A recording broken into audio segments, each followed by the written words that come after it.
Muy buenas tardes, bienvenidos, bienvenidas a la segunda de las conferencias de este ciclo de conferencias de ALUEX del curso 2024-2025, en el que ponemos en valor el valor de la cultura. Pues así es el título que desde la asociación, que desde ALUEX, se le ha dado a este curso, de este ciclo de conferencias. Bueno, muchísimas gracias por estar aquí. La verdad que nos encontramos como en familia. Y es que ALUEX y todas las personas que semana tras semana acuden y son fieles a este ciclo de conferencias, ¿verdad? Después de tanto tiempo nos consideramos ya una gran y bonita familia. Bueno, vamos a saludar y a dar la bienvenida también a nuestra protagonista de hoy. Ella es la escritora Adoración González Mateo, Dori, como muchos o casi todos, digamos, sí, la conocen y como le gusta también que la llamen Dori. Bueno, pues gracias, Dori, por estar aquí en este ciclo de conferencias. Gracias por decir sí a ALUEX y gracias por compartir con todos nosotros esos conocimientos que además estamos deseando de saber. Gracias por tanto. Bueno, un fuerte saludo, como no, para la Junta Directiva de la Asociación de ALUEX. Gracias, buenas tardes también, encabezada por su presidente, Juan José Caravaca. Gracias también al diputado provincial por Vox, a José Luis Serrano, que otra semana más, fiel, vamos, pocas, no ha acudido a su cita, a esta cita con ALUEX en muy poquitas ocasiones. Gracias de verdad por ese apoyo. Por supuesto, a nuestros compañeros gráficos, no nos cansamos semana tras semana de saludarles y de agradecerles su trabajo. Carmela y Adela, que graban todas las conferencias, las editan para que todos ustedes, para que todos nosotros después podamos verlas en la página web de la Diputación Provincial de Albacete y también en la página y en las diferentes redes sociales de la Asociación de ALUEX. Por supuesto, a Josechu, de Visión Press, gracias también, otro lunes más por estar aquí. Ya saben, todas esas fotografías las pueden ver incluso esta noche mismo en el perfil de Facebook de Visión Press. Gracias, por tanto. También a los compañeros de los medios de comunicación que realizan ese trabajo previo para realizar las diferentes entrevistas y para hacerse eco de este ciclo de conferencias, así como a los compañeros y compañeras fotógrafos y bueno, pues que van realizando todas esas labores, también acompañando a diferentes personalidades que nos acompañan. Bueno, pues van realizando también esas fotografías y esas instantáneas. Bueno, y a todos ustedes, como no, les saludo al principio y les vuelvo a agradecer su presencia. Gracias por acompañarnos. Bueno, y ahora sí me van a permitir que les presente a nuestra protagonista. Como decíamos, Dori nació en la calle Mayor de Albacete, una calle muy albaceteña, ella muy albaceteña, cómo no, en diciembre de 1967, en la casa donde además estaba ubicada la sombrerería Mateo, propiedad de su familia, fundada por su tatarabuelo. Se diplomó en Relaciones Laborales por la Universidad de Castilla-La Mancha y a los 21 años, muy jovencita, aprobó unas oposiciones para la Diputación Provincial de Albacete, empezando a trabajar como administrativo en lo que entonces se denominaba Servicio Provincial de Recaudación y que después ya hemos conocido como Gestalba. Bueno, allí ejerció su trabajo de forma ininterrumpida durante más de 30 años. Ahora mismo, actualmente, se encuentra en excedencia y bueno, pues divide su tiempo, el tiempo que podemos, ¿verdad? Sí. Con el que contamos, pues entre bueno, su gran afición, su pasión, como es la escritura, y también en el cuidado de su familia. Bueno, en septiembre de 2019, hacía solo 6 meses que fallecía su madre, publicó su primer libro, ¿Cuándo me van a dar las pastillas? Anécdotas, diálogos y reflexiones en un psicogeriátrico. Además, este libro, ella dice que le sirvió como auténtica terapia para poder aceptar, asumir y también digerir los últimos años de vida de su madre, el paso por varias residencias para mayores, después de que sufriera un ictus en 2012, que mermaba pues, notablemente su estado físico y también mental. Dori también afirma, no sé si luego lo contará, que tuvo 2 madres. Hizo esa comparación, o la primera, que fue la que a ella la crió y la cuidó, y la segunda, la que ella, Dori, tuvo que recriar, digamos, y cuidar. Bueno, todos los beneficios, esto también hay que destacarlo, de la venta de este primer libro, fueron destinados a la Asociación de Familiares de Enfermos de Alzheimer y otras demencias seniles de Albacete.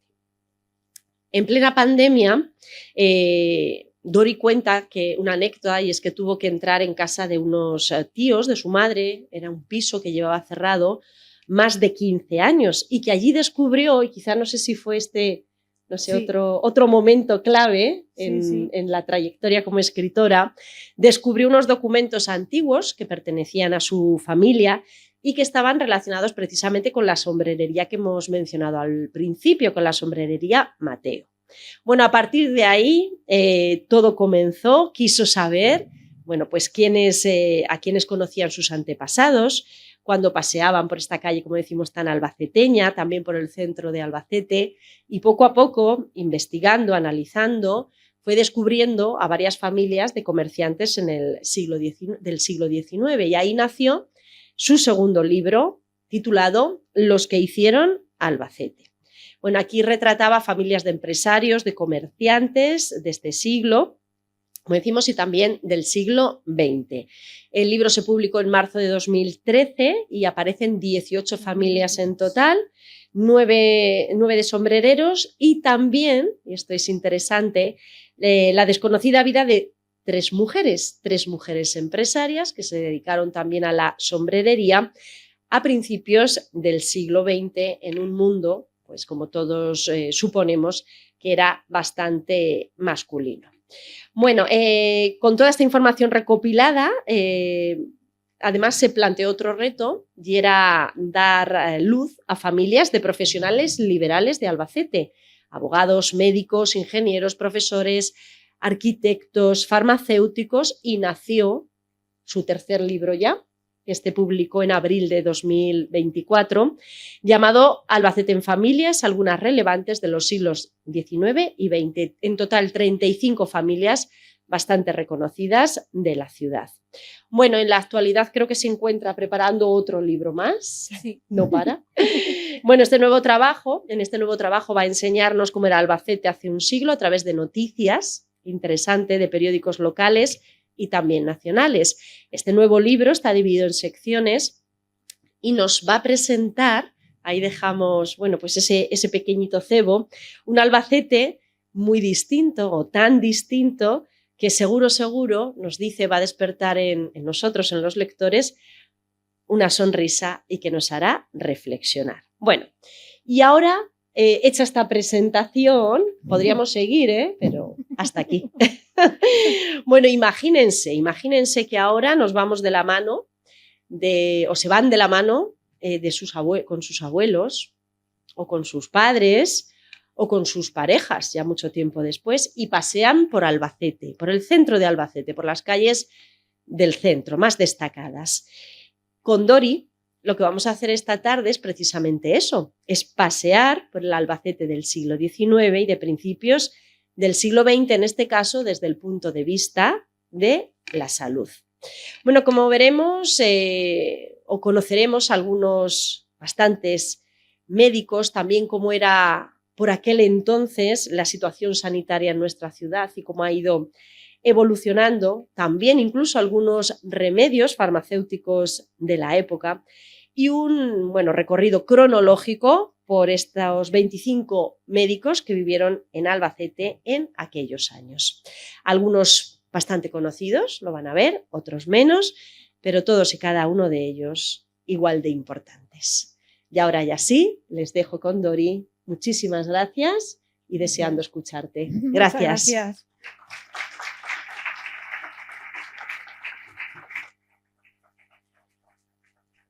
Buenas tardes. ¿Se oye bien? Vale.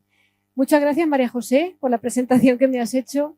Gracias también a la Junta Directiva de ALUEX por haber contado conmigo y gracias a todas las personas que han querido acompañarme esta tarde lluviosa en la que yo entiendo que a la gente le da pereza salir de casa. Así es que, de verdad, gracias a todos los que habéis venido. Quiero decir una cosa y que no se asuste nadie. Esta es la primera conferencia que voy a dar en mi vida. Por lo que si alguien ahora mismo quiere salir corriendo, aunque llueva, está a tiempo. Ya los valientes que quieren quedarse, pues os agradezco la confianza y espero no defraudar. Presenté mi tercer libro en abril de este año, como ha dicho María José, en concreto el 4 del 24. Y a la semana siguiente me llamó por teléfono Juan José Caravaca, presidente de ALUEX, para decirme que había estado en la presentación junto con otros miembros y empezamos a hablar de mi libro. Yo empecé a darle vueltas a la cabeza diciendo, ¿y para qué me ha llamado? Empezamos a hablar de mi libro, yo sin imaginarme ni por un momento el motivo de la llamada. Me contó que estaban preparando el ciclo de conferencias del próximo curso, y yo diciendo, ¿y por qué me dice esto? ¿Va a llamar a todos los socios de ALUEX a contarles que estaba preparando un ciclo de conferencias? Yo no sabía por dónde iba, pero le dejé hablar. Y ya me dice, es que estaba pensando en ti para que des una conferencia. Se me abrió la boca de par en par y cuando pude cerrarla dije, ¿yo?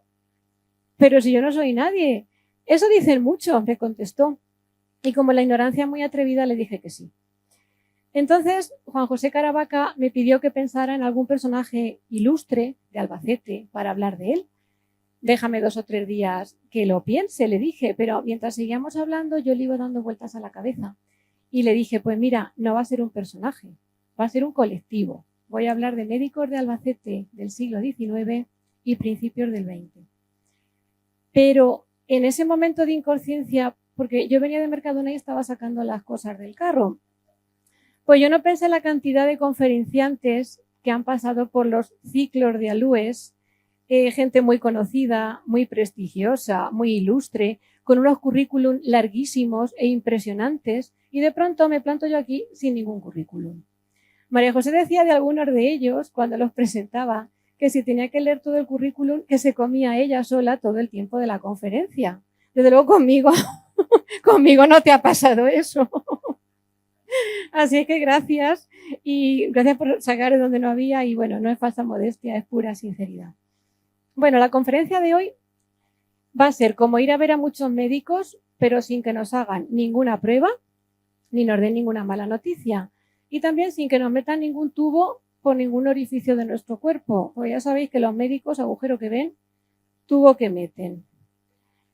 La voy a dividir en 3 partes. En la primera, para entrar un poco en contexto, voy a hablar de la situación sanitaria de Albacete en el siglo XIX y principios del XX. Ya podéis ir sacando un pañuelo porque daban ganas de llorar. En la segunda parte voy a nombrar algunos remedios farmacéuticos de la época, lo que los médicos recetaban y tenían a mano. Y en la tercera voy a hablar de una selección de médicos nacidos entre 1813 y 1908, casi un siglo. Unos nacieron en Albacete, otros no, pero todos ejercieron aquí. Son 25, es un resumen. No puedo sacar a todos, evidentemente. Y sé que al salir de aquí habrá gente que me diga, no has hablado de este o no has hablado del otro. Pero como dije en la presentación de mi último libro, esto no es un directorio ni la guía de teléfonos. El tiempo es limitado, he seleccionado estos como podía haberlo hecho con otros. Bueno, la situación sanitaria en Albacete en el siglo XIX y principios del XX de verdad que era bastante patética. Porque en el siglo XIX Albacete es como si estuviera en la Edad Media, atrasada e insalubre. Y de eso, a vernos hoy día con la sanidad que tenemos. Y eso que nos quejamos de todo, nos quejamos de la pública, nos quejamos de la privada. Pero es un auténtico lujazo lo que tenemos aquí ahora mismo si lo comparamos con lo que había aquí hace un siglo o siglo y medio. Para hacernos una idea, os enseño este plano de Albacete de 1861. Como veis, esto en forma de almendra era el Alto La Villa, la actual Villa Cerrada, al lado de la Plaza Mayor, la Plaza de Toros, esto redondo, el edificio ferial, como veis, completamente fuera de Albacete ya. La línea de arriba del todo eran las vías del tren, el actual Parque Lineal, la estación, y luego ya completamente extramuros, la ermita de San Antón y el cementerio. Literalmente son 4 calles y como veis todo alrededor eran huertas y bancales. De hecho en algunos planos pone terrenos de labrantía, Lo que ahora mismo son los barrios de Albacete, con sus calles, sus edificios y su gente viviendo, pues eran huertas y bancales. La verdad es que Albacete ha cambiado un disparate. Para conocer cómo estaba la sanidad en aquellos años, me he orientado con 3 libros. El de la izquierda es de José Manuel Almendros Toledo, nuestro recordado Pepe Almendros, llamado Elías Navarro Sabater, una mirada a la sanidad pública en Albacete en la segunda mitad del siglo XIX. El del centro, el Hospital de San Julián de Albacete, estudio histórico, del médico don José María Sánchez Ibáñez, y el de la derecha, cuyo título es Las instituciones de atención social al menor en la ciudad de Albacete, de Luis Miguel Martínez Gómez Simón, y los 3 libros publicados por el Instituto de Estudios Albacetenses. La idea era hacer de Albacete una ciudad moderna y con buenos servicios, partiendo de una villa rural llena de miseria, plagas, enfermedades y con una elevada mortalidad. Porque tenemos que saber que la mayor parte de los grandes avances de la ciencia y sobre todo de la medicina se empezaron a producir en la segunda mitad, sobre todo finales del siglo XIX y principios del XX.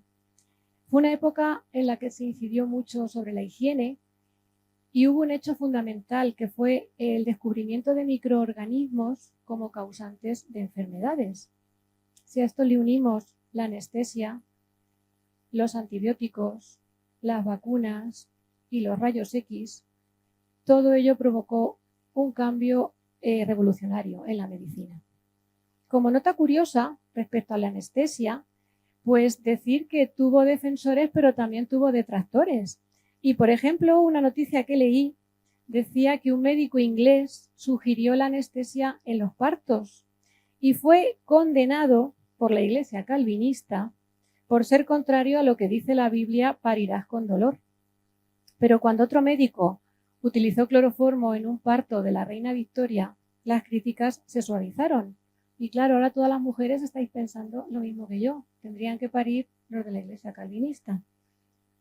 Y así, con estos avances, y muy poco a poco, pues se pudo empezar a entender que las plagas no eran un castigo divino, y fue desapareciendo la creencia de que eran males que Dios enviaba debido al orgullo y a la soberbia de los hombres, y que rezar novenas a este señor, como se venía haciendo, pues no servía de mucho si tenías una grave infección. Este es San Roque, que tenía fama, o tiene fama, de protector y sanador de enfermos, y se le llegó a llamar la penicilina de los pobres. Imaginaros cómo estaba el panorama. Quiero comentar una cosa. Cuando llegó el COVID, parecía que no había pasado nunca nada igual en Albacete, pero en épocas de cólera, gripe, viruela, paludismo, tifus, la mortandad era muchísimo mayor antes. Con esto no estoy justificando nada, ni le estoy quitando importancia al COVID, por supuesto que no, y no quiero que se me malinterprete. Lo que quiero decir es que nuestra ciudad y la provincia saben muy bien y conocen muy bien el azote de plagas, epidemias y de todo tipo de infecciones. Porque aquí había muchísimos espacios nocivos con una absoluta falta de higiene y mucha gente vivía en cuevas, covachas y chabolas con la única ventilación de la puerta y la chimenea, porque algunas no tenían ni ventanas. Esta fotografía me la facilitó el historiador Aurelio Pretel, es de principios del siglo XX, son las cuevas de la Puerta de Chinchilla. Pero es que yo me acuerdo en los años 70, que yo era pequeña, que aún quedaban cuevas, y os acordaréis, por la calle El Sol y por las Carretas. Y es que Albacete tenía un problema tremendo, y era que cada vez que llovía se inundaba. Y ese agua estancada era caldo de cultivo de todo tipo de gérmenes, y aparte había plagas periódicas. Si no hubiera sido por la construcción del canal de María Cristina, que anteriormente se llamó Canal Real, y del que va a hablar Elvira Valero el 28 de abril del año que viene en una conferencia en este mismo ciclo de ALUEX, una conferencia que no nos podemos perder porque va a estar muy bien, pues si no hubiera sido por eso, con la consiguiente desecación de los terrenos, Albacete no existiría, así de claro, la mayor obra de ingeniería que ha tenido nuestra ciudad. Los médicos de Albacete del siglo XIX y principios del XX pusieron todo su interés en conseguir instalaciones saneadas y funcionales y que la calidad de vida de los albacetenses mejorara en cuanto a higiene y salud se refiere. Y es que todo era importante y todo preocupaba a nuestros sanitarios. La higiene pública y la higiene privada, la higiene materna, la higiene infantil, la higiene industrial. Y también eran conscientes de la ubicación de los centros sanitarios, de los mercados, de los mataderos de animales, de los basureros, incluso, muy importante, dónde estaba ubicado el cementerio. Voy muy deprisa. No digo para ellas. Bien, bien. La asistencia domiciliaria a familias pobres, el hecho de que los médicos entraban en las casas, los bien llamados médicos de cabecera, pues hizo que fueran ellos los que mejor conocían las condiciones de vida de sus pacientes y sus carencias higiénicas y sanitarias, porque entraban a una casa y veían cómo estaba todo, pudiendo detectar para solucionar esa insalubridad en las clases más humildes.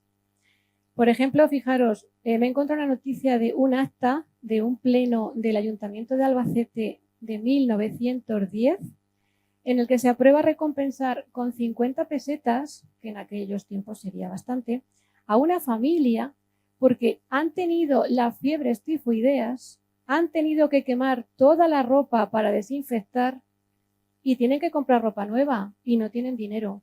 Y el ayuntamiento les da 50 pesetas. Es que fijaros qué situaciones. Ahora nos sobra ropa.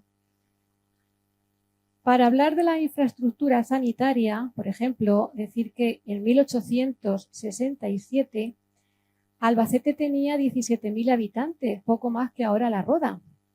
Y la infraestructura sanitaria se resumía en un hospital llamado de San Julián y Santa Basilisa, que en un principio, en el siglo XV, estaba en el actual Altozano, que entonces se llamaba Plaza del Arrabal. He encontrado una noticia en un boletín oficial de la provincia de 1875 que dice, que os lo voy a leer porque para que veáis cómo estaban las cosas, dice, careciendo este hospital de hilas, formes e informes, las hilas eran como gasas o vendajes, formes e informes pues que tenían forma o no la tenían.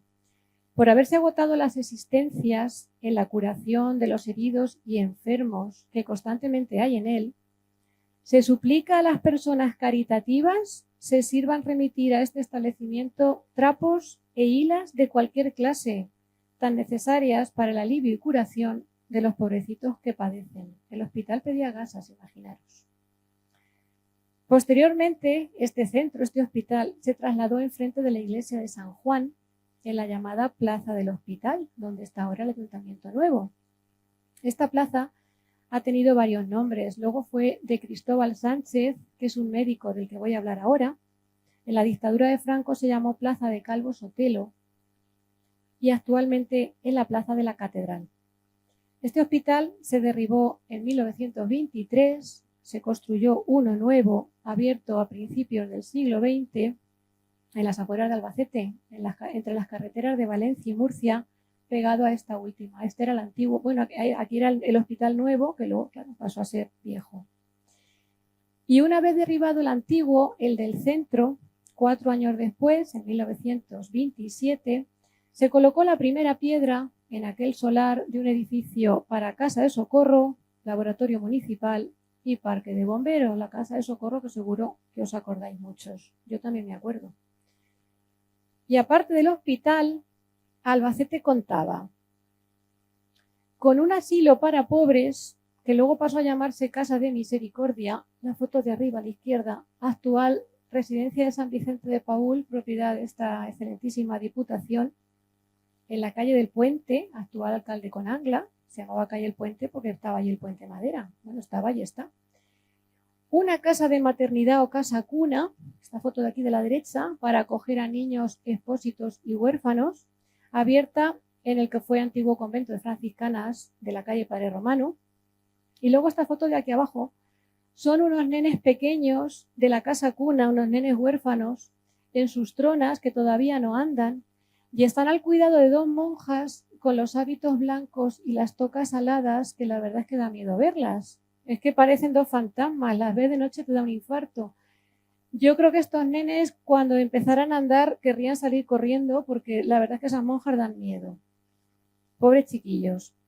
Y además de estos 3 establecimientos que he citado, el hospital, la Casa de Misericordia y la Casa Cuna, en los periodos de epidemias, el ayuntamiento utilizaba el edificio ferial, alguna ermita situada en la periferia, e incluso alquilaba locales particulares para usarlos como hospitales provisionales y lazaretos para aislar a los afectados por enfermedades contagiosas, confinarlos y que pasaran allí sus cuarentenas. Estas palabras las tenemos ahora muy asociadas al COVID, pero esto existía en Albacete hace siglos. Como nota curiosa respecto a la higiene, decir que la primera casa que tuvo agua potable en Albacete fue la de don Jacobo Serra Valcárcel en 1909. Y a partir de ahí se comenzó a distribuir agua potable por las calles y por las viviendas y se acompañó de una importantísima creación de una red de alcantarillado que recogía todas las aguas sucias. Este alcantarillado lo hizo el arquitecto Martínez Villena, que tiene calle en Albacete, no cobró ni una sola peseta y el proyecto de alcantarillado se utilizó, era tan bien hecho, tan ejemplar, que se utilizó como texto en la Escuela de Arquitectura de Barcelona. O sea que imaginaros la calidad del trabajo. Por centrarnos también un poco en la época, vamos a hablar de algunos remedios farmacéuticos, lo que los médicos tenían a mano. La verdad es que solo con remedios farmacéuticos se puede dar una conferencia y muy larga, he resumido muchísimo.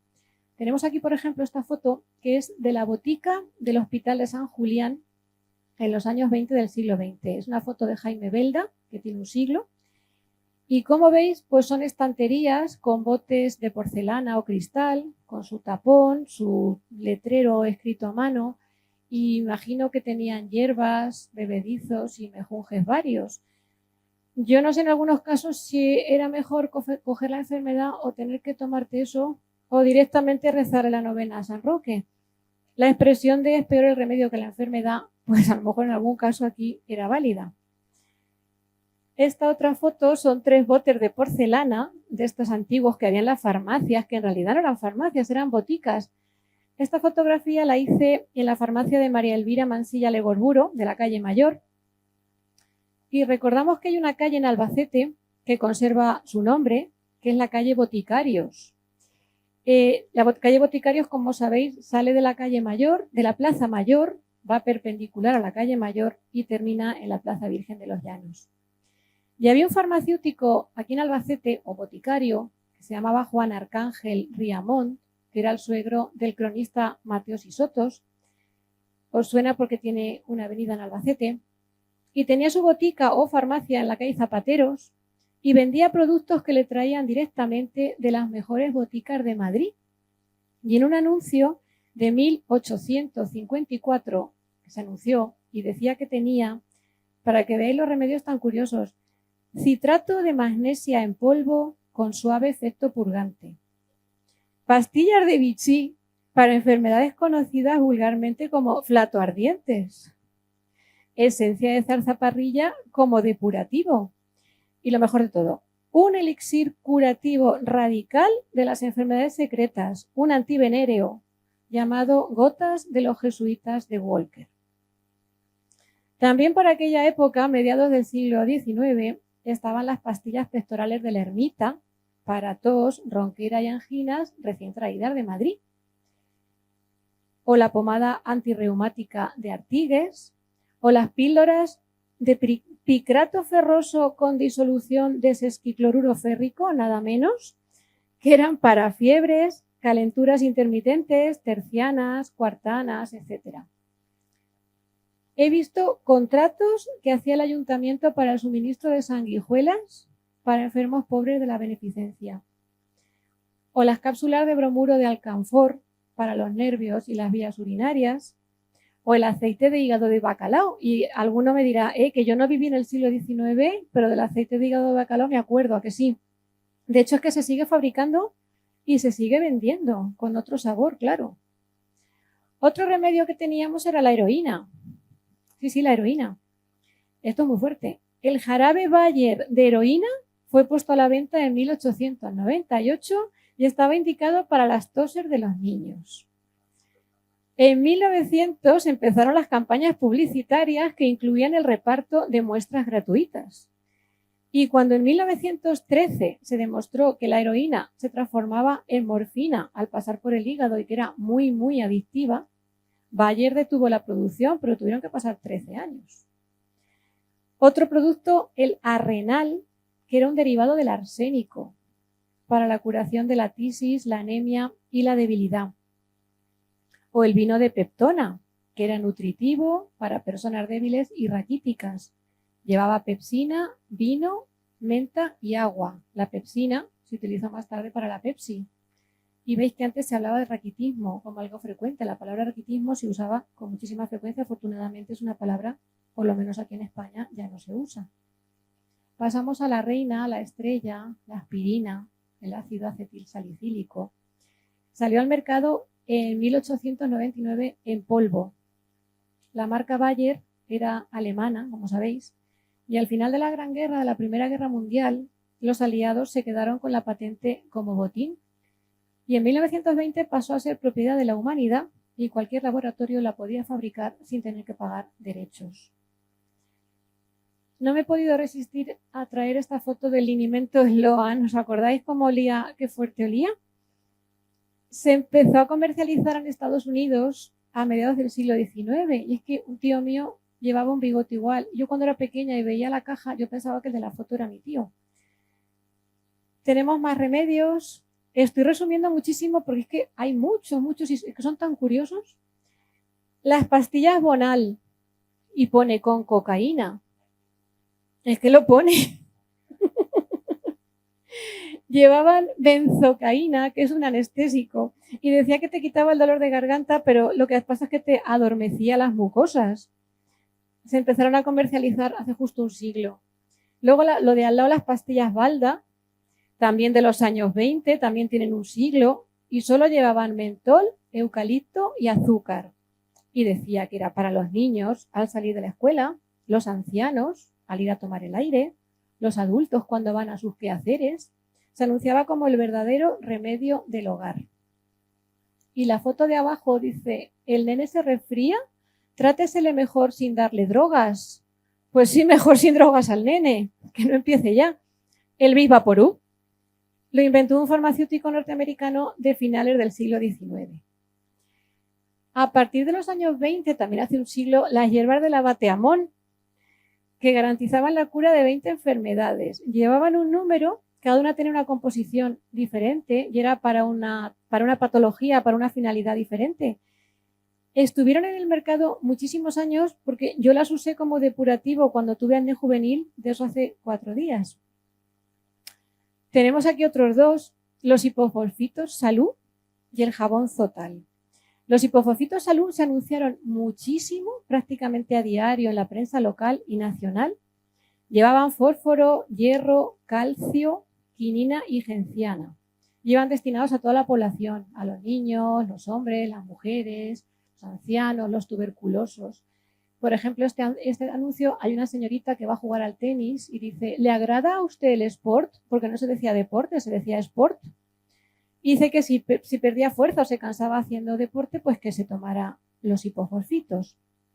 Y en cuanto al jabón Zotal, el Zotal yo lo tenía asociado a como un desinfectante de los corrales de ganado, con un olor fuertísimo. Pero no sabía que había un jabón que curaba granos, herpes, sarpullidos, pecas y manchas de la piel, que a ver el olor que habría después. Pasamos a otro. Hola, ¿qué tal? Muy bien, Conocal. De los años 40, era un analgésico muy conocido, muy usado. El de la derecha, estos dos, el local, y el de abajo, el calmante vitaminado, que lo inventó un farmacéutico cordobés, Diego Pérez Jiménez, y llegó a ser el analgésico español más vendido. Se anunciaba muy eficaz para el dolor de cabeza. Pasamos al último remedio, es que ya digo, un montón, el agua del Carmen. ¿Os suena? Este preparado ya lo fabricaban los carmelitas descalzos de Tarragona en el siglo XVII. pero se popularizó aquí en España a finales de los años 50 del siglo XX. Se vendía como agua antihistérica y aquí pone que era para excitaciones bruscas, desvanecimientos, espasmos, mareos, crisis nerviosas, indigestiones, vómitos y sustos. Lo más gracioso es que era una bebida que llevaba un 55% de etanol, de alcohol, y aparte llevaba un montón de hierbas como manzanilla, tila, angélica, menta, canela, corteza de naranja, bergamota, romero y eucalipto. Yo no la he probado, pero debía estar buena. Y dice que se debía tomar en cucharaditas muy pequeñas, muy diluidas con agua. Pero por lo que he leído por ahí, había muchos aficionados a coger la botella, empinar el codo y beber directamente con los 55 grados, más que un orujo blanco. Y una vez que hemos visto algunos remedios, vamos a pasar a hablar de una selección de médicos que he preparado. Van por orden cronológico. Y empezamos por un médico, que si os digo que además de médico fue sacerdote franciscano, que nació en Albacete en 1813, pues a lo mejor decís, no conozco ninguno. Pero cuando os enseñe esto, Pablo Medina, lo conocéis porque tiene calle en Albacete. Pablo Medina Herráez, de joven vivió en Murcia, pero luego pidió en el convento de San Francisco, después volvió a Albacete y fue destinado a la parroquia de San Juan. Las crónicas de la época decían que era un hombre muy trabajador, muy activo y que le gustaban las obras, que le gustaba construir casas para gente humilde, para gente que no tenía nada. Por lo que era frecuente verlo con la sotana manchada de salpicaduras de yeso. Así que yo lo he bautizado como el cura albañil. Fue administrador de los establecimientos de beneficencia de la Diputación, estos que hemos nombrado antes, hospital, casa cuna, casa de misericordia, y este cargo lo desempeñó 20 años. Vivió 83 años, que en aquella época pues sería bastante, y unos años después de su muerte, ya a principios del siglo XX, el ayuntamiento le puso su nombre a la calle Postas, porque en esa calle había construido un gran número de casas para gente humilde. La calle Pablo Medina, como sabéis, va desde la calle San Antonio hasta la avenida de Isabel la Católica. Y un sobrino, que se llamaba Carlos Medina Guerrero, también fue médico y además alcalde de Albacete en 1885 y también fue médico hidrólogo del balneario de Villatoya. Nos vamos con el siguiente médico. Don Cristóbal Sánchez Cebrián nació en 1817, falleció pues, muy joven, con 63 años. Su padre también fue médico y también trabajó en el hospital. Don Cristóbal prestó sus servicios de forma gratuita y totalmente desinteresada a los pobres del hospital de San Julián durante muchos años. Fue alcalde de Albacete 3 veces, durante 3 periodos, y prestó una ayuda tremenda en la epidemia de cólera de 1855 por su doble faceta de médico y alcalde, llegando incluso a inspeccionar y examinar la forma en que se enterraba a los fallecidos de cólera, porque había que enterrarlos en cal viva, y no siempre se hacía porque no había tiempo ni medios. En 1906, el ayuntamiento le puso su nombre a la que se llamaba Plaza del Hospital, que hemos nombrado antes, y que actualmente es la Plaza de la Catedral, donde está el Museo de Cuchillería, la Casa de Hortelano, que mucha gente dice la Casa del Hortelano, no era ningún hortelano, es un apellido, era Joaquín Hortelano Moreno. Cristóbal Sánchez tiene ahora una calle en el barrio de Medicina, en una orilla a orilla, una calle que no tiene nada construido y que ni siquiera tiene placa. El pobre hombre pasó de tener una plaza con su nombre en el centro de Albacete a que le den una calle en un barrio periférico, en una orilla donde ni siquiera tiene placa el pobre, pero yo creo que como se murió hace muchos años, pues a lo mejor ya no le importa. Yo creo que ya no. Otro doctor que tiene calle, Juan Guzpi Obri, nació en 1819 y este médico y toda su familia aparece en mi último libro, Albacete en Familias. Tiene una calle con su nombre, aunque en realidad tuvo 2. En un principio estuvo entre las de Albarderos y Baños, subiendo hacia el Alto la Villa, pero cuando todo eso desapareció para construir Villa Cerrada, la calle Juan Guzpi literalmente desapareció. Y en los años 70 del siglo pasado, el ayuntamiento le puso su nombre a otra calle que está en el polígono de San Antón, paralela a las vías del tren. Don Juan Guzpi nació en Madrid, allí estudió medicina, era médico militar y se le destinó al batallón provincial de Albacete.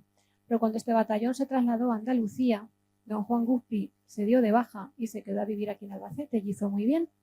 Aquí vivía con su mujer y sus 4 hijos en la calle Albarderos. Juan Guzpi tuvo una hermana llamada Constanza, tuvo varias hermanas, pero bueno, en concreto Constanza fue la primera mujer del abogado Dionisio Guardiola, que también tiene calle en Albacete. El doctor Guzpi fue durante muchos años director de la Casa de Maternidad y Expósitos. Y hay una noticia muy curiosa que cuento en mi libro del año 1860 que dice que Juan Guzpi escribe una carta a todos los alcaldes de todos los municipios de aquí de Albacete diciendo que a los niños recién nacidos que han sido abandonados se les trae a Albacete a la casa cuna. Y eso le suponía muchos perjuicios por el viaje. Imaginaros los viajes de antes.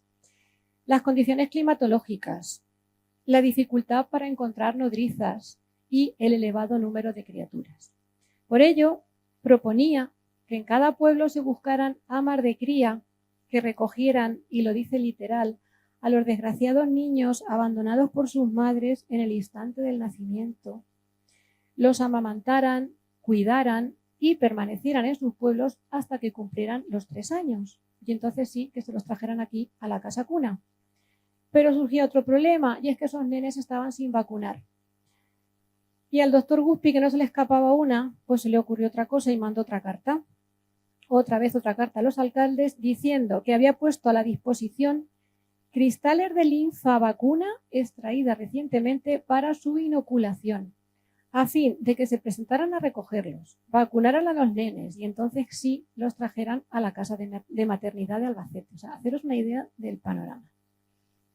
En 1863, don Juan Guzpi fue nombrado director del Hospital Provincial y se dice que donaba la mitad de su sueldo para el hospital. Situación completamente impensable ahora mismo, porque un hombre con un sueldo, la mujer por supuesto no trabajaba, y con 4 hijos.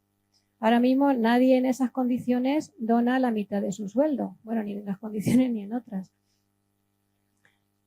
En 1880, don Juan Guzpi fundó la Academia Médico-Farmacéutica de Albacete. Era muy aficionado a la viticultura, tenía viñas, se preocupó por el tema de la filoxera. Tiene un currículum muy amplio y lo he resumido mucho. Acudía a congresos nacionales relacionados con el vino, tuvo mucha actividad. Pasamos ahora a otro médico, don Elías Navarro Sabater. Esta fotografía aparece en el libro de Pepe Almendros que he nombrado antes. El libro que he nombrado antes es sobre él. Don Elías Navarro estudió medicina en Madrid y su tesis doctoral fue con el tema Patología y diagnóstico de la enfermedad de tisis tuberculosa pulmonar en el segundo periodo. Vamos viendo y vamos a seguir viendo que el tema de la tuberculosis estaba muy presente. Fue amigo y compañero de estudios y de profesión de Octaviano Griñán Serna, que nació en 1836. Trabajaron juntos durante varios años, hombro con hombro, pues a los dos se les hizo un contrato en el Ayuntamiento de Albacete como médicos de asistencia domiciliaria de familias pobres. Esos médicos que he nombrado antes, los que se metían en las casas y veían cómo estaba todo. Y tanto don Elías como don Octaviano vivieron en primera línea aquellas epidemias de tifus de Albacete que brotaban en primavera y en otoño cuando se removían las basuras y se transportaban para abonar los campos. Y también estuvieron juntos cuando denunciaban mediante informes al ayuntamiento muy bien argumentados, muy bien escritos, denunciaban las zonas insalubres, por ejemplo, las zanjas que se hacían para la construcción del ferrocarril, que quedaban inundadas en cuanto llovía, o avisando de las charcas que se formaban y que se convertían en un cieno insalubre y lleno de gérmenes, porque recordemos que las calles estaban sin asfaltar. Octaviano Griñán, igual que muchos otros sanitarios, obligado a tratar a enfermos contagiados, pues contrajo el tifus y murió de tifus con solo 33 años.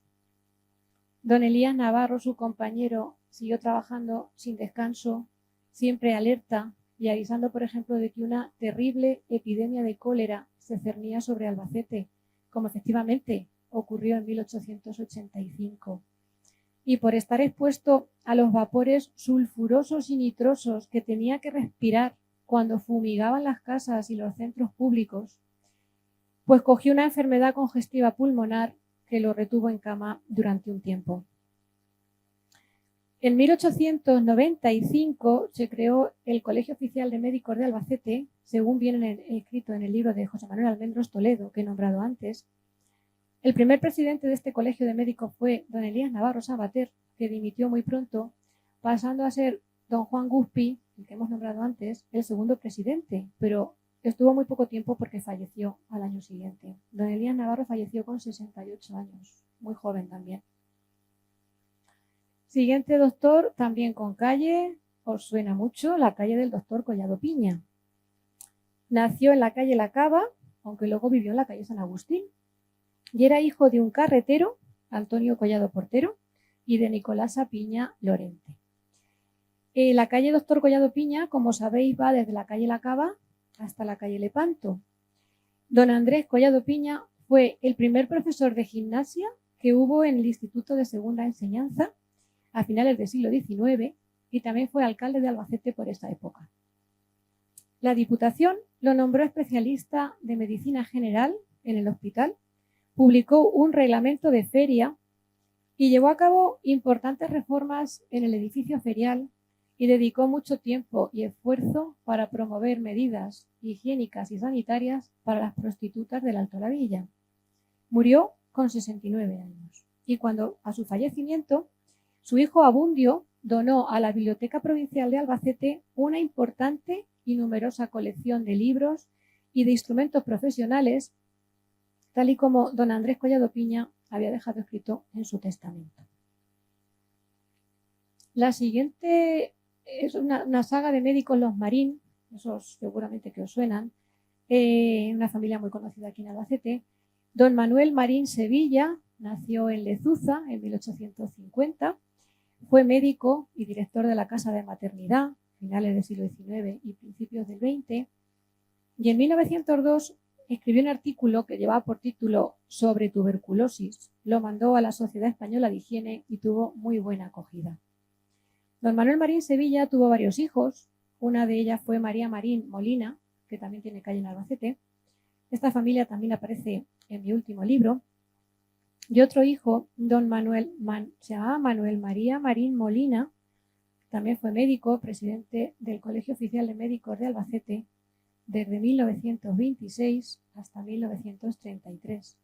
Se casó con Amelia Flores, de la familia de los ganaderos Flores, y tuvieron hijos médicos como don Tomás o don Gavino Marín Flores.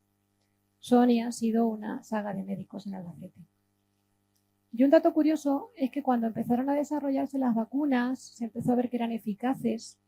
El Ayuntamiento de Albacete a finales del siglo XIX publicó un bando diciendo que don Manuel Marín Sevilla tenía el permiso necesario para inocular vacunas, en este caso la antirrábica del doctor Ferrán y la de la difteria, que también se le conocía como garrotillo.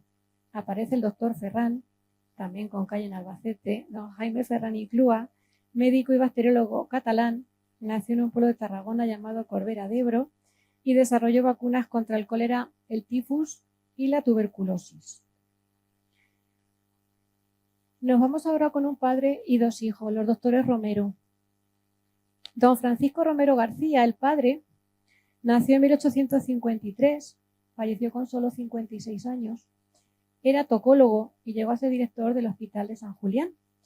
Se casó con Amelia Bernabé Gras, que era de la provincia de Alicante, y tuvo 5 hijos, 2 de ellos conocidos médicos, don Pedro y don Aurelio. Don Pedro Romero Bernabé nació en 1885, estudió medicina en Valencia, terminó con sobresaliente global y también fue tocólogo como su padre y también llegó a ser director del hospital. No se casó y falleció con solo 45 años de una pulmonía gripal. Y decían de él que se preguntaba muchas veces viendo a las parturientas en ese difícil trance que por qué Dios infligía a las mujeres esos dolores. Vamos, que este no era de la Iglesia calvinista que hemos visto antes. Su hermano, don Aurelio Romero Bernabé, también estudió medicina en Valencia, también sacó sobresaliente global y también llegó a ser director del hospital, igual que su padre y su hermano. En la familia debieron pensar que el cargo se heredaba.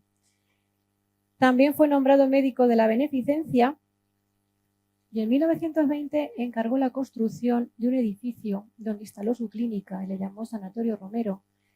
Estaba en el Parque de Canalejas 6, actual Simón Abril, haciendo esquina con Pérez Galdós. Ahora mismo hay un edificio altísimo y en los bajos está la clínica de Llando, pero antes había ese edificio de construcción alpina precioso. La foto de la izquierda es más antigua, pero se ve la fachada entera. La foto de la derecha tiene la verja construida y pone Sanatorio Romero. En 1921 se publicó una noticia que, si la leemos hoy, pues es bastante curiosa. Por parte de la excelentísima Diputación Provincial se estaba instruyendo un expediente para solicitar el ingreso de don Aurelio Romero Bernabé en la Orden Civil de Beneficencia. Y el motivo era que unos meses atrás había sido llevado al hospital un individuo que lo acababa de arrollar un tren. Llamaron al doctor Romero, no estaba de guardia, pero llegó corriendo, lo pasaron a quirófano a este chico que había arrollado el tren, tenía una pierna destrozada, se la amputó y con eso le salvó la vida. Pero con las prisas no se dio cuenta que el doctor se había hecho un corte en un dedo. Al principio no le dio importancia, luego empezó a tener más síntomas, aquello fue a más, lo consultó con unos médicos de Madrid y después de muchas pruebas le diagnosticaron una infección avariósica, una sífilis que le había pegado el chico. Vamos, que el médico le salva la vida al chico y el chico le pega una sífilis. Durante el tiempo que estuvo convaleciente, pues tuvo que someterse a muchos tratamientos, muchos viajes a Madrid, dejó desatendida a su numerosa clientela y entonces pues se le concedió esta distinción, la Orden Civil de Beneficencia, que lleva aparejado el tratamiento de excelentísimo señor. Don Aurelio Romero se metió en política, algo frecuente en aquella época, y llegó a ser incluso alcalde de Albacete en los años 30, pero sus ideas le costaron la vida y fue asesinado al principio de la Guerra Civil a los 48 años de edad. Del siguiente médico os suenan por lo menos los apellidos: don Jesús Mateos Sotos. Es hermano, era, del cronista Rafael Mateos Sotos que hemos nombrado antes, que da nombre a una avenida que va desde la Rotonda de Latamos hasta el Paseo de la Cuba. Don Jesús Mateos, aparte de médico, pues llegó a ser presidente del Comité Republicano Progresista de Ellín y Letour y se especializó en lo que se llamaba enfermedades de la matriz. Y a finales del siglo XIX trabajaba en Madrid en una clínica muy prestigiosa y fue protagonista de un hecho curioso que fue noticia de periódico de tirada nacional. De hecho, lo he visto en varios periódicos. En 1894 operó en el Hospital de la Princesa a una joven soltera de Ciudad Real. Y os voy a leer la noticia para que veáis la mentalidad de la época. Dice: la circunstancia de ser la paciente soltera dio origen, al iniciarse la enfermedad hace 3 años, a murmuraciones de las gentes de su pueblo y a unas sospechas por parte de sus padres. Hasta después de transcurrido un año, no se deshizo aquella atmósfera que puso en duda la conducta de la inocente doncella, convenciéndose todos entonces de que se trataba de una enfermedad tumoral confirmada en la feliz operación de que acabamos de dar cuenta. Vamos, la pobre tenía un tumor enorme y la gente pensaba que estaba embarazada y como era soltera, todo un escándalo. 3 años después, siendo don Jesús Mateos médico de la sanidad militar, pidió traslado voluntario a Cuba, que estaba en plena guerra. Y cuando volvió, se encontró con que en Portugal había un brote de peste bubónica y era imprescindible controlar la frontera para que no pasara a España. Así que el director de Sanidad español desplegó a varios médicos en puntos conflictivos de toda la frontera y a don Jesús Mateos lo mandó al municipio de La Guardia, en Pontevedra. Don Jesús Mateos fue colaborador con interesantes escritos, por ejemplo, de una revista que se llamaba Revista Iberoamericana de Ciencias Médicas, y también publicó un estudio en una revista que se llamaba El Siglo Médico en 1900, y es que el estudio tiene un título muy gracioso. Bueno, gracioso no. Caso notable de un herido con varias lesiones gravísimas. 10 de arma blanca con machete y 4 de arma de fuego. Al pobre lo arreglaron, se quedó vivo de milagro. Posteriormente, el doctor Mateo se trasladó a Valencia. Allí dirigió una clínica muy prestigiosa y falleció en 1924. Nos vamos con otro apellido muy conocido aquí en Albacete, los Belmonte. Una saga de médicos. Hay también mucha más información sobre toda esta familia en mi último libro. Y empezamos por don Nicolás Belmonte Dumont, que nació en 1876, y sus padres fueron José Belmonte, que era zapatero, y Elisa Dumont Sajardo, de Tarazona de la Mancha, aunque tenía ascendentes franceses. Don Nicolás Belmonte estudió medicina en Valencia. Su primer destino fue en el Salobral y después se marchó a Madrid, donde obtuvo la especialidad de oftalmología. Entró en política, como era frecuente en aquella época, y fue concejal. Y no se aburría, porque durante varios años, desde su cargo de concejal, tuvo a su cargo, con sus competencias, el asilo, la casa de socorro, el laboratorio, el cementerio, la cárcel, la mendicidad y el personal técnico de esos ramos. Todo eso sin ordenadores, ni móviles, ni WhatsApp, ni falta que le hacían.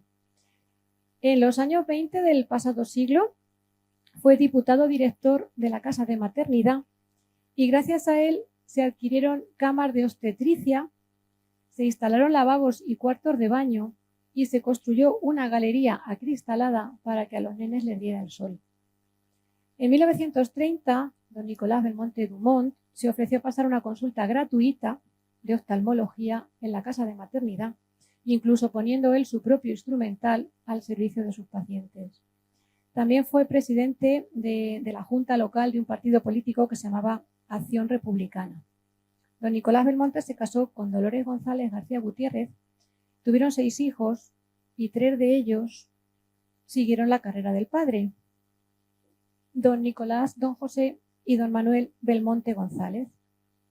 El primero, don Nicolás, nació en 1910 y durante unos años trabajó como docente en la Facultad de Medicina de la Universidad de Valencia.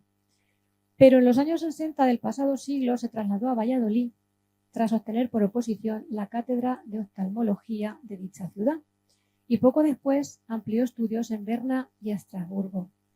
En 1972 fue nombrado académico de número de la Real Academia de Medicina y Cirugía de Valladolid. También fue presidente de la Sociedad Española de Oftalmología y falleció en Valladolid en 1995. El siguiente hermano, don José Belmonte, nació en 1913. No tengo foto de él. También fue oftalmólogo. Fue discípulo del doctor Castro Viejo en Nueva York. Empezó ejerciendo la profesión aquí en Albacete, pero en los años 50 del pasado siglo se marchó a Alicante. Y aparte de dedicarse a la medicina, pues también destacó en el campo artístico, era como escultor de hierro y también era pintor.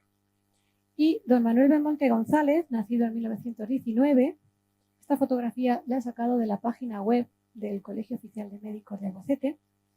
También siguió la tradición familiar, también fue oftalmólogo y fue presidente del Colegio Oficial de Médicos desde 1963 hasta el 68. El periódico El Diario de Albacete, de 13 de junio de 1936, solo un mes antes de empezar la Guerra Civil, informaba de que Manuel, por sus excelentes calificaciones, había sido premiado con una excursión, bueno, él y otros compañeros, los que mejores notas habían sacado de 6º curso, con una excursión científica a Valencia e Islas Baleares, pero no sé si se llegó a hacer porque ya digo que justo al mes empezó la guerra. Don Manuel Belmonte se casó con Carmen Useros Cortés, conocida en todo Albacete como Carmina Useros. Nos vamos a otro doctor. Esta caricatura la hizo Alberto Mateos Arcángel, don Eduardo Gotarredona Col, que así hablando con algunas personas me dicen, no, Matarredona, no, es Gotarredona. Era de origen humilde y decía que no había nada tan dulce como recordar que nada tenía y que todo cuanto poseía era fruto de su trabajo. Decía que los que son ricos, porque así nacieron, no podían ser tan felices como los que lograban el bienestar con el esfuerzo. Yo ahí lo dejo que cada uno piense lo que quiera. En 1906 empezó a trabajar de médico en La Gineta, fue su primer destino, y en 1909 leyó su tesis doctoral en Madrid con el título El arrenal, ese arrenal que hemos nombrado antes, como tratamiento en la tuberculosis de pulmón. ¿Veis? Incidían mucho en el tema de la tuberculosis. Fue académico de la Real Academia de Doctores de España, viajaba mucho a Madrid. Y hace justo un siglo, en 1924, le hicieron una entrevista en un periódico local de aquí de Albacete. Y el periodista escribió que nunca se habían encontrado tan hermanados el talento, la modestia y la simpatía como en don Eduardo Gotarredona. Hablaba de casos curados y hablaba, por ejemplo, de una mujer a la que le había operado y le había quitado un quiste en un ovario que pesaba 9 kilos.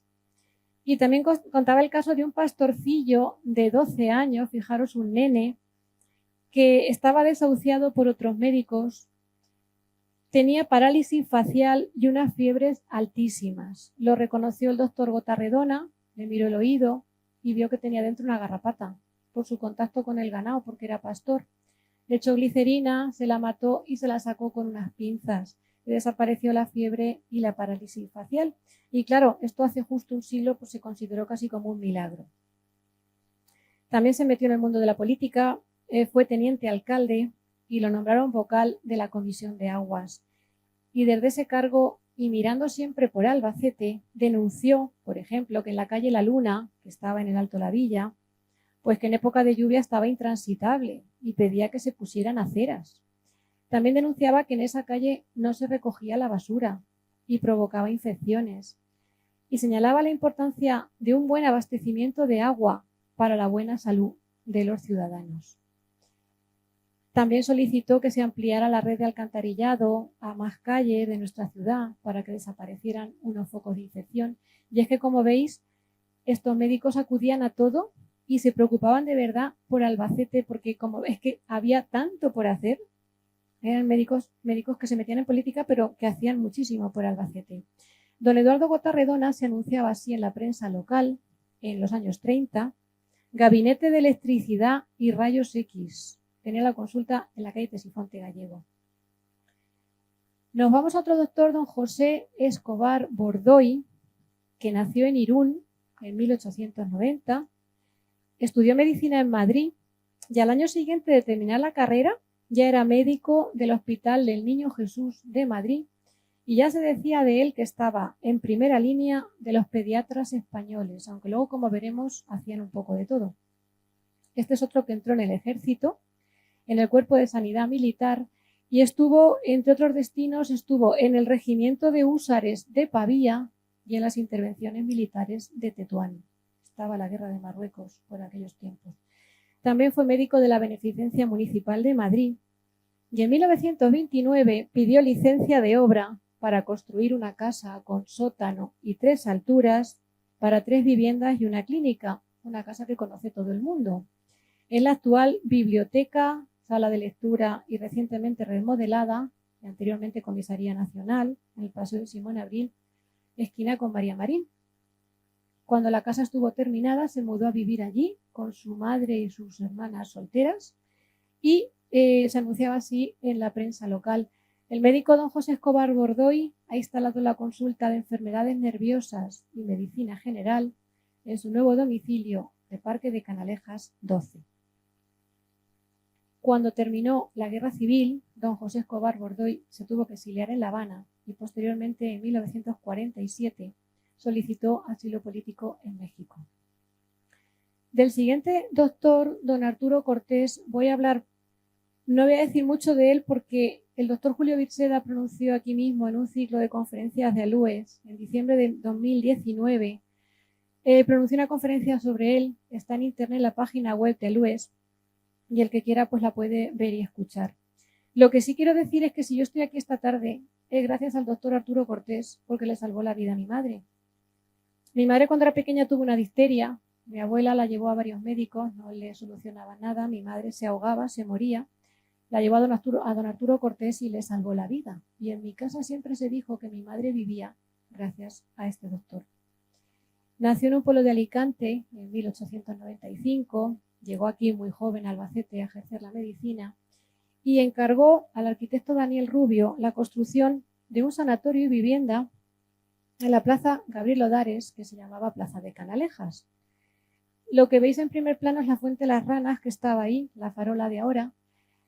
Este edificio se conserva todavía en pie, es la actual subdelegación de defensa, como sabéis. Justo el de al lado era el chalet de Daniel Rubio, que lo tiraron. Al fondo se ve el instituto. La calle que sale es la Avenida de España y los 4 árboles de la derecha, nuestro parque recién nacido. También mandó construir otro sanatorio al arquitecto Julio Carrilero en 1932. Le llamó Villa Carmen, porque Carmen era el nombre de su hija. Y el doctor Cortés quiso que ese otro sanatorio estuviera en las afueras, porque le preocupaba mucho que sus pacientes respiraran aire limpio. Que no sé yo la contaminación que habría en aquellos años en Albacete, ninguna. Es el actual sanatorio del Rosario y desde luego en las afueras de Albacete pues ya no está. Otro que se metió en política era un ferviente republicano y fue concejal del Ayuntamiento de Albacete. Se convirtió en el primer gobernador civil de la República y este cargo lo ostentó entre 1931 y 33. También presidió el Colegio de Médicos y durante la Guerra Civil defendió la República, así que se tuvo que exiliar a Francia y después a México. Se le incautó su casa sanatorio, se convirtió en sede del gobierno militar y actualmente, como he dicho y como sabéis, es la subdelegación de defensa. Murió en México en 1955 y tiene una avenida con su nombre, como he dicho, en el barrio de Medicina, o si no lo he dicho, lo digo ahora. Y seguimos en el barrio de Medicina porque el siguiente doctor, don Plácido González Duarte, si os soy sincera, yo no conocía a este doctor, si queréis que os diga la verdad, y no sabía ni que existía. Y un día, paseando por el barrio de Medicina con mi marido haciendo fotos de las placas de las calles, mientras yo preparaba esta conferencia, pues me lo encontré. Y dije, anda, ¿quién es? Voy a investigar. Y me quedé alucinando. El doctor González Duarte también tiene calle en Carcelén, porque nació allí en 1897. Y cuando tenía 3 años, su familia emigró a Madrid. Y cuando Plácido tenía 9 años, el maestro le dijo a los padres que el chiquillo prometía y que podía llegar lejos. Los padres le hicieron caso, lo matricularon en el Instituto de San Isidro en Madrid. Y ya que estaba en Madrid, estudió medicina. Y ya que estudió medicina, sacó 22 matrículas de honor. Vamos, que el maestro tuvo ojo. Después estuvo un año en la Facultad de Medicina de París y a su vuelta a España y con solo 25 años ingresó en la Casa Real como médico. Atendía a funcionarios y empleados de palacio. No es que fuera el médico de la Casa Real, o sea, de los reyes, de la familia real, pero sí es cierto que una vez trató al rey Alfonso XIII de una neumonía y lo curó. También llegó a ser jefe de los servicios de cirugía en el Hospital de la Princesa de Madrid. Tiene un currículum impresionante y amplísimo, no como el mío, pero tengo que resumir. Tuvo cargos en muchas e importantes sociedades médicas. Está catalogado como una de las mayores autoridades de la cirugía contemporánea en España y fuera de España. Es un referente mundial. Fue autor de muchísimos artículos, de muchas monografías. Trabajó también en cirugía de guerra y creó una técnica que se llamó cura Duarte o cura española, que consistía en sanear los tejidos heridos de bala o de metralla antes de mandar a los soldados a los hospitales, con lo cual en muchos casos se evitaba la gangrena. González Duarte atendió en 1946 al cónsul de Estados Unidos en Madrid y el encuentro con este diplomático le abrió las puertas de hospitales norteamericanos. Recibió la Gran Cruz del Mérito Civil de Sanidad y falleció en 1986. Yo he mirado en internet que en la página web del Ayuntamiento de Carcelén, el Castillo de Carcelén creo que tiene una exposición permanente sobre este doctor. No sé si la página está actualizada o no, pero por si a alguien le interesa. Nos vamos con otro apellido muy conocido, los Galiacho. Otra familia muy conocida en Albacete. El doctor Galiacho tiene calle en el barrio Pedro La Mata, junto al centro comercial Los Llanos, Carrefour. Nació en Castronuño, un pueblo de la provincia de Valladolid, y falleció en Albacete. Estudió medicina en Madrid y fue discípulo de Ramón y Cajal. Ingresó en el ejército como teniente médico, estuvo en Marruecos y fue testigo directo del llamado desastre de Anual en 1921. El teniente don Emilio López Galiacho estuvo allí auxiliando a los militares heridos, ayudó a la evacuación, se quedó el último, arriesgó literalmente su vida. Después consiguió llegar a Melilla, allí estuvo hasta 1923, y como todo lo que había vivido fue tan trágico, dejó el ejército, volvió a la península, se preparó unas oposiciones de médico nacional, las aprobó, y su primer destino fue en Albacete, en Valdeganga. Allí empezó en Valdeganga y allí conoció a la que sería su mujer, Jacinta Gallego Picazo. En 1927, don Emilio era el médico titular del municipio de Peñascosa, pero venía con cierta frecuencia aquí a Albacete porque en el Colegio Oficial de Médicos se había creado lo que se llamaba la sección científica, que tenían reuniones los médicos de toda la provincia para poner en común casos o contar cosas o intercambiar sus experiencias, porque claro, no todo el mundo tenía teléfono, no había ordenadores, no había móviles, no había vídeos de YouTube y la gente tenía que tener pues, sus reuniones presenciales.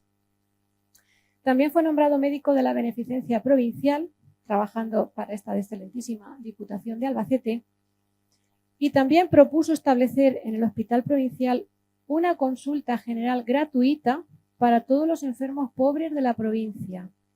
El único requisito para ser atendido era presentar una certificación de pobreza. Fijaros qué expresiones. Y por detalles como este, que tuvo muchos, se le llamó el médico de los pobres.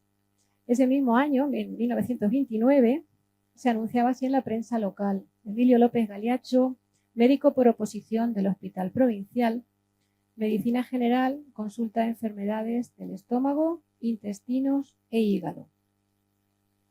Cuando empezó la Guerra Civil, don Emilio y su familia fueron sacados de su casa y salvaron la vida porque unos sindicalistas de UGT los defendieron diciendo que era un médico que se dedicaba a curar a familias humildes, a familias pobres y que no cobraba nada por ello, cosa que era totalmente cierta. Pero ese argumento de haber sido el médico de los pobres se le vino en contra cuando terminó la guerra. Entonces los franquistas lo acusaron de haber estado protegido por las fuerzas republicanas. Se le abrió un expediente de depuración y tras muchísimas peripecias y muchísima burocracia, como por ejemplo que se le sancionó con una suspensión de empleo y sueldo durante 2 años, se le cerró el expediente, se le volvió a abrir. Bueno, pues al final en 1942 se le dejó ejercer como médico nuevamente. Fueron años muy oscuros. De los 4 hijos que tuvo don Emilio López Galiacho, 2 fueron médicos y además unieron los apellidos para no perder el Galiacho. Fueron Emilio y Juan José López Galiacho Gallego. Si dejamos un apellido conocido, nos vamos con otro también muy conocido, los Carrilero. Los 3 médicos que voy a nombrar pertenecían a una familia muy conocida en Albacete. Eran hermanos del arquitecto Julio Carrilero Prat e hijos del catedrático de dibujo Julio Carrilero Gutiérrez y Nieves Prat Sánchez. En esta fotografía vemos a la izquierda y con bigote es Julio Carrilero, el arquitecto, el mayor. Detrás de él, José. A la derecha también con pajarita en primera fila Ángel. Detrás Francisco, la única hija Nieves y el pequeño de aquí de la primera fila Alberto, que fue abogado. Esta fotografía aparece en la portada de mi libro, Albacete en Familias, y me la facilitaron 2 descendientes de esta familia, Julián Sevilla Carrilero y Francisco Sánchez Rodríguez Acosta. Empezamos con don José Carrilero Prat, nació en 1900, se murió con solo 57 años y cuando tenía 26 años tomó posesión de su cargo como médico forense de la prisión de Almansa. Allí estuvo unos años asistiendo a personas accidentadas, atropelladas y víctimas de muertes violentas. Después se instaló en Albacete y así se anunciaba en 1931. José Carrilero Prat, médico, medicina general, partos y rayos X. Un poco de todo.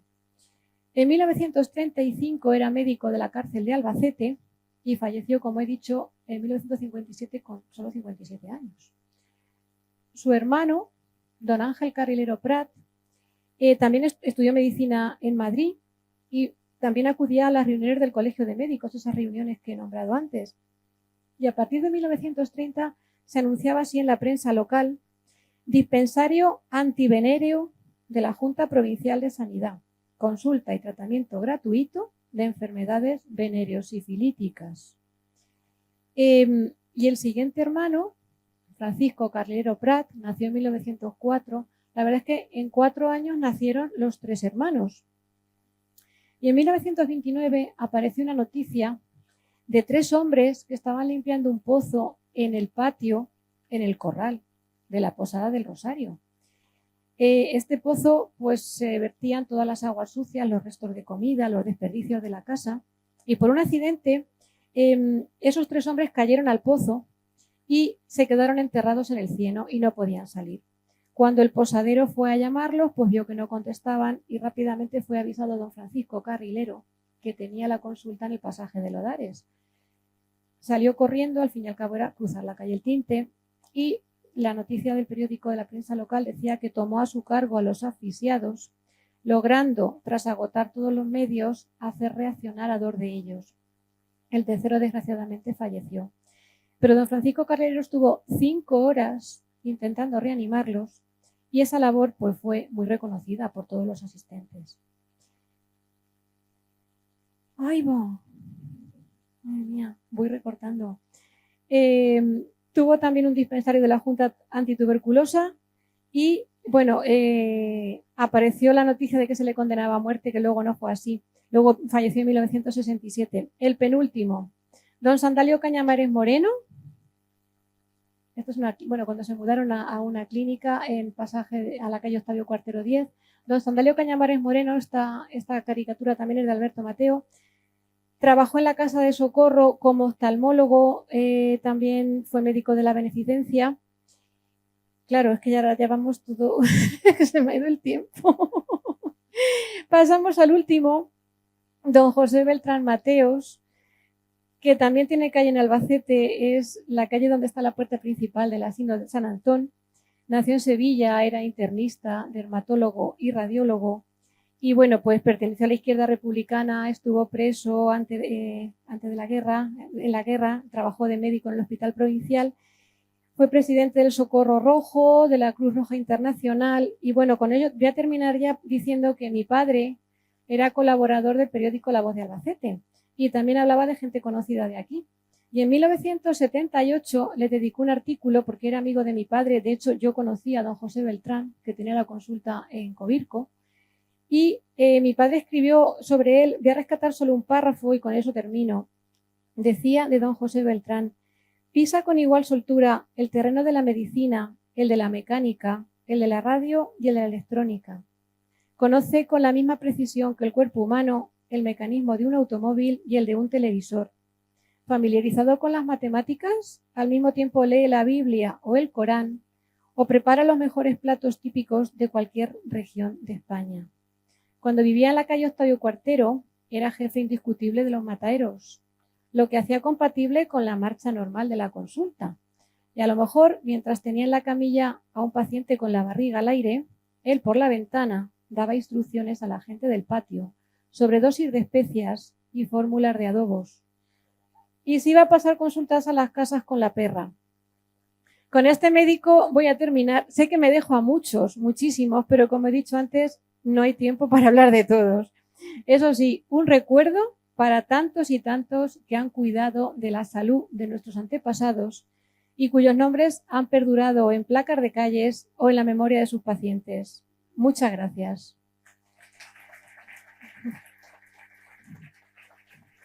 Muchísimas gracias, Dori, de verdad es tu primera conferencia. Sí, sí.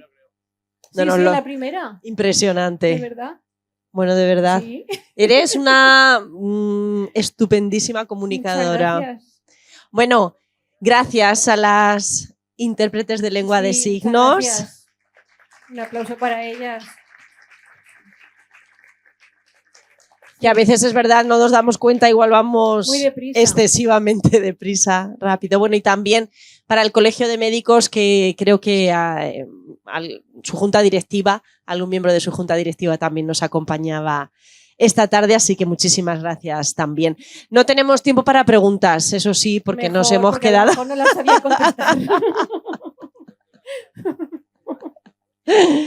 Pero hay para una segunda conferencia, sí. Seguro. Bueno, vamos a pedir a nuestro presidente, a Juan José, que nos acompañe en este escenario, y a Dori también, si te puedes colocar delante.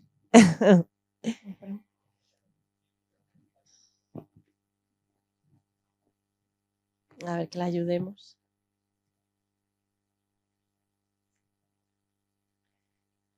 Ay, cuidado. Y bueno, ese detalle, esa encina, que es el símbolo de la asociación de ALUEX, para agradecer a Dori su participación en este ciclo de conferencias.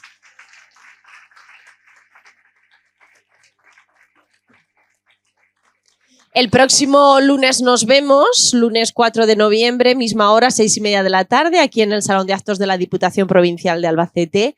Ese día nos visitará, estará con nosotros Aurelio Pretel, ya saben, el doctor en Historia, y en esta ocasión, porque él es ya un fijo de este ciclo de conferencias, en esta ocasión nos hablará sobre don Juan Manuel el Repoblador. Les esperamos. Gracias.